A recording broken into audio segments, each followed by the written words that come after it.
Assalamu alaikum. I hope you will be fine and doing great at your homes.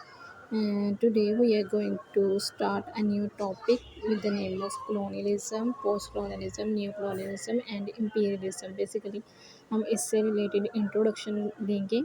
And today is Rabiul Awwal. Basically, it is an 12th Rabiul Awwal. Okay, आपको ईदों की ईद की बहुत ज़्यादा खुशियाँ मुबारक हो आपको.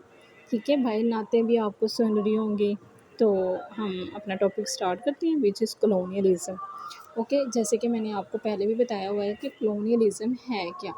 कॉलोनियलिज़म होती है to rule on a weaker country, to rule over on a weaker country by stronger country. किसी भी स्ट्रॉन्गर कंट्री का आके वीकर कंट्री को ऑक्यूपाई कर लेना, उनके रिसोर्सेज को ऑक्यूपाई कर लेना, तो उनके ऊपर रूल ओवर करना with the help of knowledge, knowledge को शेप करना, वहाँ पे आके उनको नॉलेज के ज़रिए शेप करना.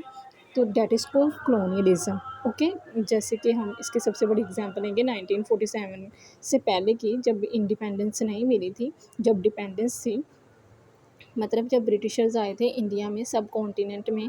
तो क्या हुआ था कि आके उन्होंने रूल ओवर करना शुरू कर दिया था. बेसिकली जो ब्रिटिशर्स थे वो स्ट्रॉन्ग थे, तो जो इंडिया के पीपल थे वो वीक थे बेचारे. उन पे आके उन्होंने विद द नेम ऑफ उन पे रूल ओवर करना शुरू कर दिया with the name of that you have no ethics, no norms, no culture and you are barbarian, you are provocative. आपको बात करने का तरीका नहीं है, आपको उठने बैठने खाने पीने का सलीका नहीं है. that we should rule to your to on your कि हम तुम पे रूल करने आए हैं. डेट हम तुमको सिखा दें that how to eat, how to drink, how to talk with people and how to behave gently. ठीक है, वो कह रहे थे कि हम आपको ये बताने आए हैं. तो इसमें दो टर्म्स हैं बेसिकली, कोलोनाइज़र एंड कोलोनाइज्ड, जिससे मैं अपने फर्स्ट लेक्चर में बता चुकी हूँ. कोलोनाइज्ड, देखिए कोलोनाइज्ड में आ रहा है ईडी.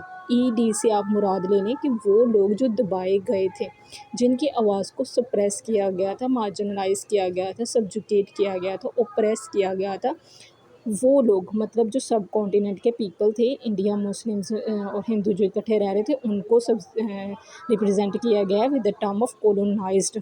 ओके, इसी तरह कोलोनाइज़र वो लोग थे जिन्होंने आके वहाँ पे अपनी हुकूमत कायम की, यानी कि ब्रिटिशर्स. ठीक है, जो स्ट्रॉन्गर कंट्री से बिलोंग करते थे और वो आए थे.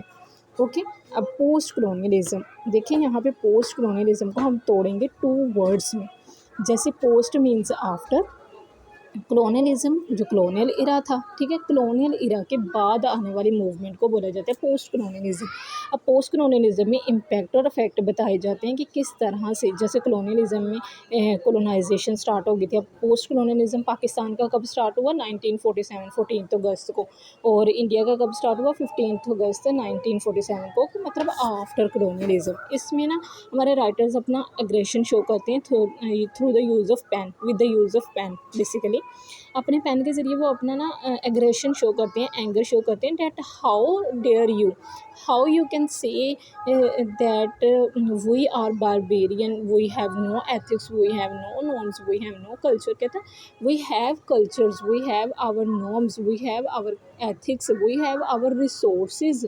हमारे पास सब कुछ है, आप क्यों हमें ऐसे बोल रहे हो कि हमारे पास कुछ भी नहीं है? हमारे पास सब कुछ है. बेसिकली आप लोग हमें लूटने आए थे, जैसे कि काफ़ी ज़्यादा राइटर्स ने बोला this is not the act of civilisation, this is the act of looting. मतलब कि आप हमें लूटने आए थे. लूटिंग को इंग्लिश में भी लूटिंग ही कहते हैं. ठीक है, इसको कंफ्यूज ना करिएगा. तो वो कहते हैं this is not the act of civilisation, this is the act of looting, कि आप सिविलाइजेशन के नाम पे सिर्फ हमें लूटने आए थे.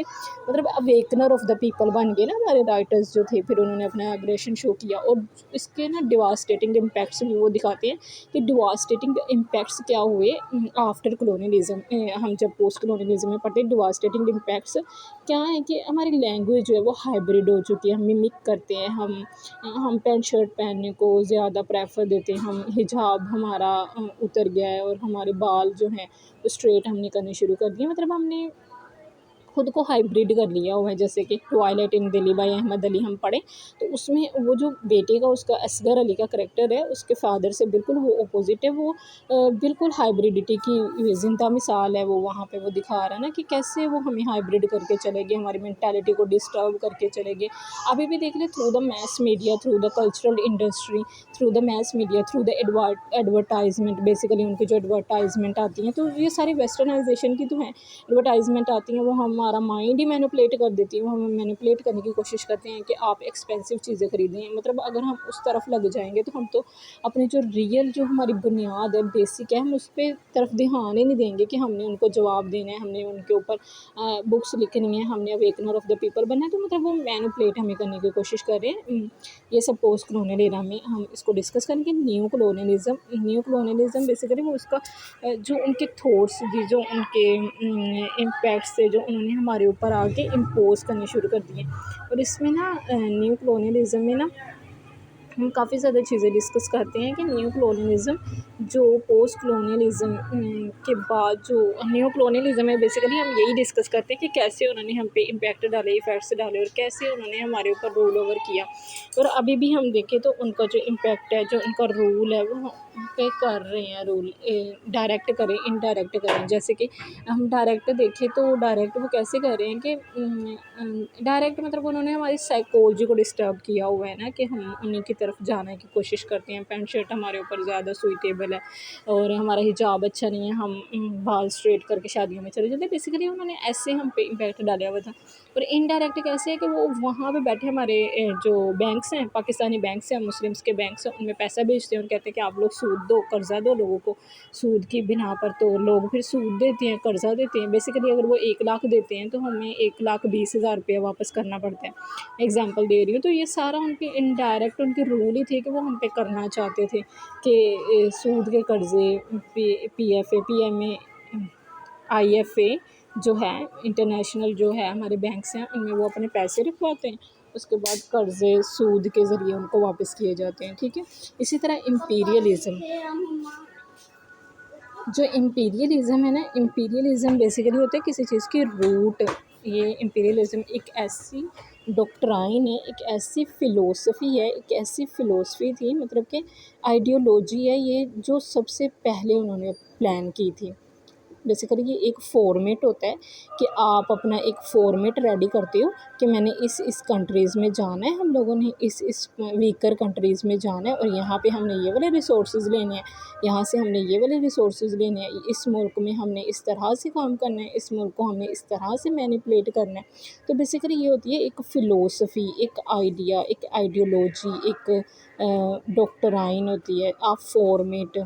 ठीक है। पहले वाला फॉर्मेट, मतलब कि ये कॉलोनियलिज्म से पोस्ट कॉलोनियल न्यू कॉलोनियलिज्म से पहले की बात हो रही है कि ये उस सबसे पहले डिस्कस किया जाता है। इम्पीरियलिज्म होता है बेसिकली, अगर आप इसको सर्च करो ना डिक्शनरी मीनिंग इसका, जागीरदाराना निज़ाम।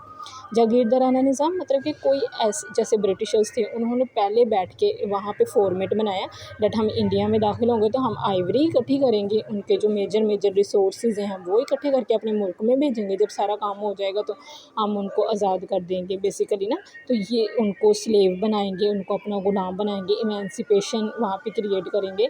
तो स्लेवरी मतलब कि वहाँ पे हम अपनी बनाएंगे, इमेंसिपेशन ही बेसिकली स्लेवरी वहाँ पे अपनी बनाएंगे। तो स्लेवरी का कॉन्टेक्स्ट हम वहाँ पे चलाएंगे।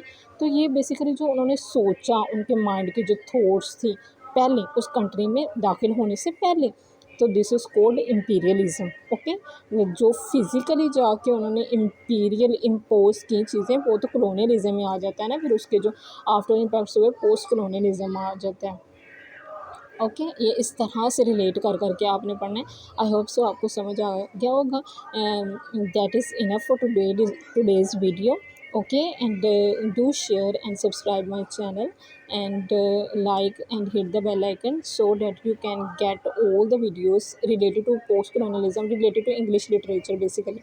ओके। मैं इंग्लिश लिटरेचर से रिलेटेड वीडियोस बनाती रहूँगी इंशाल्लाह, जैसे मुझे टाइम मिलता है अपनी स्टडीज़ में से। बेसिकली मेरा भी लास्ट सेमेस्टर चल रहा है तो इंशाल्लाह फिर मैं लास्ट सेमेस्टर के बाद ना इंशाल्लाह मैं दोबारा से अपने टेक्स्ट को रीड करूँगी और आपको इंशाल्लाह इससे भी अच्छी वीडियोस प्रोवाइड करूँगी। अभी मेरे पेपर्स में उसमें बिज़ी हूँ, तो बस मैंने सोचा साथ साथ मैं पढ़ रही हूँ, तो साथ साथ मैं आपको बता देती हूँ कि किस तरह से चीज़ों को रिलेट किया जाता है, क्योंकि ये तो अभी मेरे माइंड में भी फ्रेश है ना, मैंने पढ़ा है। तो बाकी इंशाल्लाह मैं अपने टेक्स्ट को रीड करके हर एक वीडियोस के हर एक कॉन्सेप्ट की डालूँगी। काफ़ी ज़्यादा बुक्स हैं जो मेरी फेवरेट हैं, इडिपस रेक्स हो गया, प्राइड एंड प्रेजुडिस हो गया, एंड हमारे पाकिस्तानी जो राइटर हैं कामना शम्सी का बर्न्ड शैडोज़ है, और Mohsin Hamid the reluctant fundamentalist Hanif Kureishi का है the case of exploding mangoes. Basically मुझे हिस्ट्री में ना काफ़ी ज़्यादा इंटरेस्ट है, तो इंशाल्लाह हम ना इससे रिलेटेड वीडियोस डालती रहूँगी मैं अपने यूट्यूब पे चैनल पे। बस आपने मुझे सपोर्ट करना है, दुआ में याद रखना है, ठीक है? ये दुआ में याद रखना है, सिर्फ मैं एक जुमला नहीं बोलती, मैं बिल्कुल इसको दिल से बोलती हूँ, ठीक है? मुझे आपने ज़रूर दुआ में याद रखना है। दुआ पे मैं बहुत ज़्यादा यकीन रखती हूँ, ठीक है? दुआएँ हैं जो हमें आगे कामयाबी दिला सकती हैं, तो आपने मुझे ज़रूर दुआ में याद रखना है। इंशाल्लाह मैं भी आपके लिए दुआएँ करूँगी, आप भी मुझे कमेंट करें। Okay, thank you so much.